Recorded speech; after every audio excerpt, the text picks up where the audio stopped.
can we start this off? Can you guys help me with a little photo? I want to do a, if you can all just please be so kind as to stand up and strike a pose.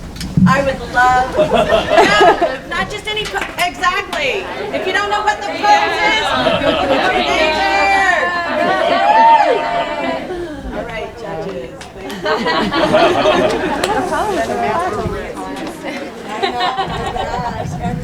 My name is Sarah, and I am a returned Peace Corps volunteer.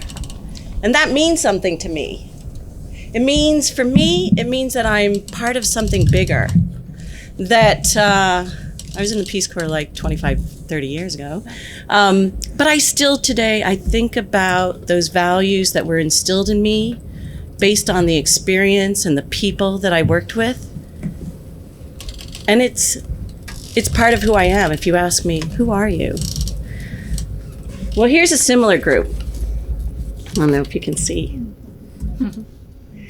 These women call themselves Rosie the Riveters. And today they're 98, 100 years old.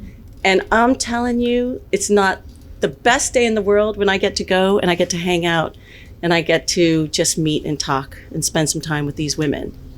They were the ones that answered the call to come to the shipyards, to the factories, and build ships, tanks, and bombers.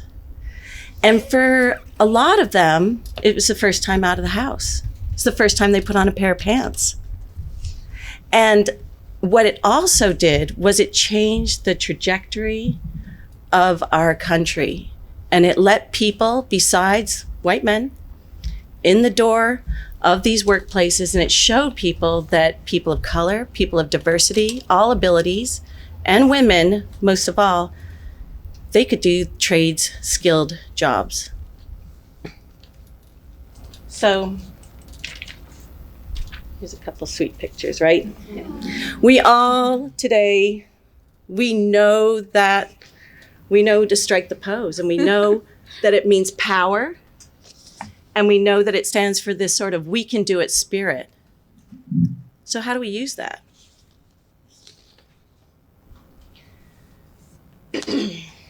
So I don't know if you know this, but we have a national park located in Richmond, California. Yeah. It's a national park. It's telling the story for the whole nation on what happened during the home front and for Rosie the Riveters. And so a lot of people in the Bay Area have no idea, don't even know there's a national park there about the story. And they don't know about the social impact that happened during those very short years. I'm Rosie the Riveter Trust, the executive director, and our job is to be a partner of this national park, support its exhibits, its programs, and its work with youth. So today, I want to give you a fact. 3% of the trades, the workforce, is women. 3%. And that number has been there for decades, and it hasn't moved. Now, here's the opportunity, is that it is a good profession, there are great benefits, and they need people. And the women that I talk to that are in the trades and working on the trades, they want, of course, they want people next to them that look like them. They want to give their hand, and they're telling me, like, just get them in apprenticeship programs. And I'll be a mentor. And even the trades themselves, of course, they're looking to diversify their workforce. But the problem is feeding the pipeline. Here's the opportunity. So, working in Richmond, and this is interesting, and I'll just divert a little bit, but during COVID, we couldn't do our programming. So it was a time to think, and I was also a new executive director, so I was taking stock about what were our priorities and listening to people. And as I said, talking to people in the trades and talking to people about our programs. So for 10 years, we have done a program called Rosies Girls, where it was a summer camp, a 6-week summer camp for middle school girls. We mentored them, we did leadership skills, We taught them how to weld and how to use tools. And we took them outside on field trips. This is inner city Richmond kids. Well, based on feedback, what we've done now, we're going out on a pilot program, but we've renamed it called Rosie Service Corps. First of all, we want to be gender neutral. And here's our mission. Using Rosie the Riveter and her inspirational legacy of challenging the vision of what women's careers should look like, Rosie the Riveter Corps will help girls build the confidence to take up space in historically male-dominated industries and create lasting connections and relationships with an inclusive and caring community. And so now our program's going to be year-long and middle school and high school girls. And we're going to start our pilot. We're starting pilot in alternative high school in Richmond and also a housing project. And then we hope to grow. Our partners are the Boys and Girls Club of Contra Costa, and they're excited to go to beyond the borders of Richmond, and also the National Park Service, because of course we're working with the rangers and we're bringing them to the national park. So here's some of the girls. And mentorship is a really big part of this.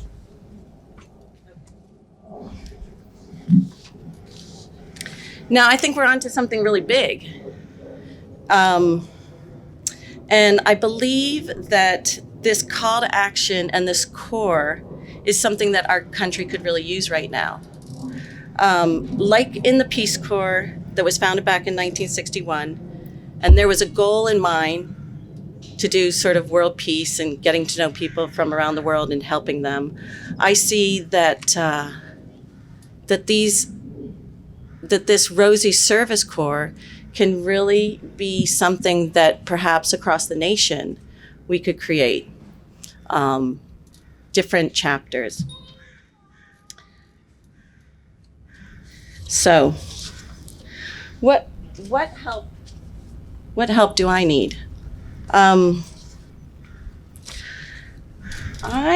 need a think tank.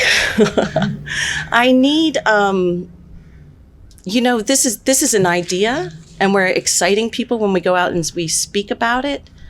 I'm not sure if I need a program coordinator, someone that knows about curriculum development. I just know that we've recruited the girls and we're starting programs.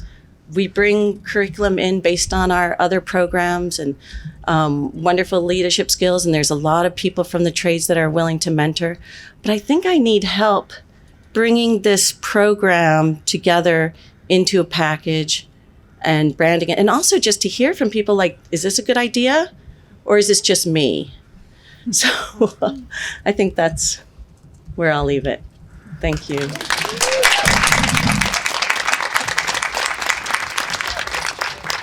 Well, I totally feel you there. I think one of the hardest things of being an executive director is feeling like you're in a silo. So it's great that you now have some collaborators here and hopefully other ones who can help be that think tank aspect for you. Right. So when you were saying, I guess I'm not 100% sure what the hope is for the funding today. Like what is the goal from that aspect of it? So, thank you for that. You know what? I could use $10,000 or whatever the prize is. And yet, I think I'm going to say thanks for the offer if that's on the table. But maybe we take it off the table and we just get some of these wise people here and my wonderful new colleagues in my cohort to just spend some time with me or introduce me to people. Open the door for me. Does anyone know anybody in Washington? Open the door. I literally want to go and speak to someone there. So that's really what I'm looking for. Thank you.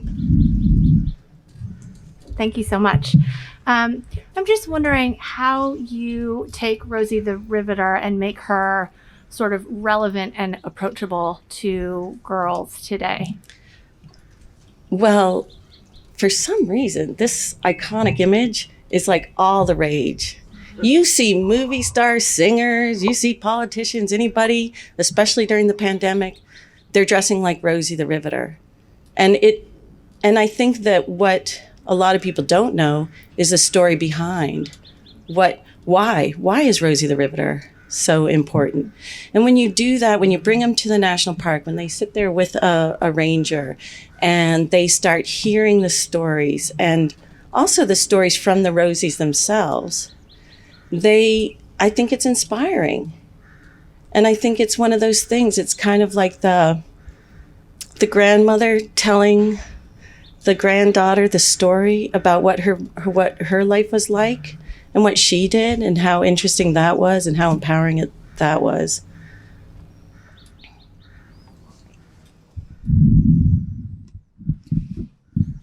Hey, so after the program, so new program, old program, 6 weeks, new program, it's going to be a year long. What's the plans after that with the students? Like, is it the hope to, connect them with an internship, or is this just more sparking something within them in the hopes that they continue on? No, I mean, I think that that's the thing is we don't just want to give these girls an experience and get together and get friends and then say, see you later. It's a little bit about what's going on here at this Pitchfest, right? There's really this dedication to go forward and keep in touch. And I think the other great thing about Rosie Service Corps is that it doesn't mean it's just taking a cohort of girls and working with them, maybe for a year, maybe they come back as mentors, whatever. It's also other opportunities. You can do Rosie Service Corps where you go in when girls are graduating from high school and they choose to be an apprentice somewhere and you give them a scholarship. Or you have a day-long program that's like going to go clean up the bay. It's a Rosie Service Corps project and you bring people from the community and they get to know. So it's more like it's a sense of community around empowering girls, and that's what we're looking for. Do you have any pipeline post this program to really help them connect to people in the field and maybe get an internship and actually get jobs? Are there actual job opportunities, certainly for maybe the high school kids? Is there Yes. a pipeline there that you have already? Yes. So another piece of work that I'm doing is I'm working with government and non-government agencies that are, leading. It's from the Women's Bureau, the Department of Labor Women's Bureau, and it is apprenticeship programs and nonprofits, and the trades, the companies themselves that are, some of the big ones, they have whole departments that are just for bringing girls into the workforce. And so they're the ones that are saying, they're calling me saying, Sarah, when are you going to do another career day? When are you going to do some mentorship programs? And they're the ones. And so this is what we're doing, right? We're working here in the schools and in the community, and then we're working with the trades and with the different organizations. And to do that and to grab more people, we have a Rosie the Riveter Awards project that we're going to do to acknowledge the people that are in the trades and they're working for diversity, equity, and inclusion. And then they're going to learn about this program. So we're working both sides. So if we can just shift a little bit to talk about fund development. Sure. So as you just said, you have this huge opportunity to educate people that this national park is there and the history of Rosie and all these other incredible humans who are working in the trades. Do you have a strategy for how to leverage all that into donor development that actually funds the programs? Yeah, we do. So one of the things we have going for us is the unions love us. And it's just a matter of cultivation of them. But more unions, more of these actual businesses, and then grants. So we're, putting in for a $100,000 grant for Richmond Children and Family Community. We hope we get it.